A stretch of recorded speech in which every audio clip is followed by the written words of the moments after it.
എഐയുടെയും മെറ്റയുടെയും ടൂളുകൾ ഉപയോഗിച്ച് ചൈനയുടെ രഹസ്യ നിരീക്ഷണം. നമസ്കാരം, കൊട്ടാരക്കര മീഡിയയിലേക്ക് സ്വാഗതം. സോഷ്യൽ മീഡിയ പ്ലാറ്റ്ഫോമുകളെ നിരീക്ഷിക്കുന്നതിനായി ചൈന എഐ നിരീക്ഷണ ടൂളുകൾ ഉപയോഗിക്കുന്നതായി കണ്ടെത്തിയെന്ന് ഓപ്പൺ എഐ. സോഷ്യൽ മീഡിയയിൽ വരുന്ന ചൈനീസ് വിരുദ്ധ ഉള്ളടക്കങ്ങൾ തത്സമയം കണ്ടെത്തുന്നതിന് വേണ്ടിയാണ് ഈ ടൂൾ ഉപയോഗിച്ചിരിക്കുന്നത്. ഓപ്പൺ എഐയുടെ ഗവേഷകരാണ് ഇത് കണ്ടെത്തിയത്. പിയർ റിവ്യൂ എന്നാണ് ഇതിനെ ഗവേഷകർ വിളിക്കുന്നത്. ഓപ്പൺ എഐയുടെ സാങ്കേതിക വിദ്യകൾ ഇതിനായി ദുരുപയോഗം ചെയ്തതായും ഗവേഷകർ കണ്ടെത്തി.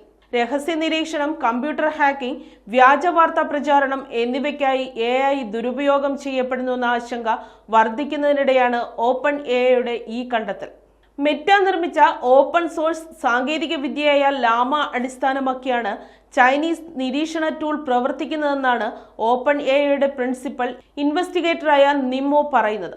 എന്നാൽ സ്പോൺസേർഡ് ഡിസ്കണ്ടന്റ് എന്ന പേരിൽ ചൈനീസ് വിമതരെ വിമർശിക്കുന്ന ഇംഗ്ലീഷ് ഭാഷ പോസ്റ്റുകൾ സൃഷ്ടിക്കുന്നതിനുള്ള മറ്റൊരു ടൂളും ചൈന ഉപയോഗിച്ചിരുന്നതായി ഓപ്പൺ എഐ കണ്ടെത്തി.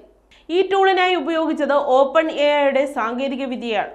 അമേരിക്കൻ സമൂഹത്തെയും രാഷ്ട്രീയത്തെയും വിമർശിക്കുന്ന ലേഖനങ്ങൾ സ്പാനിഷ് ഭാഷയിലേക്ക് തർജ്ജിമ ചെയ്യാനും ഈ ചൈനീസ് സംഘം ഓപ്പൺ എഐ സാങ്കേതിക വിദ്യകൾ ഉപയോഗിച്ചു.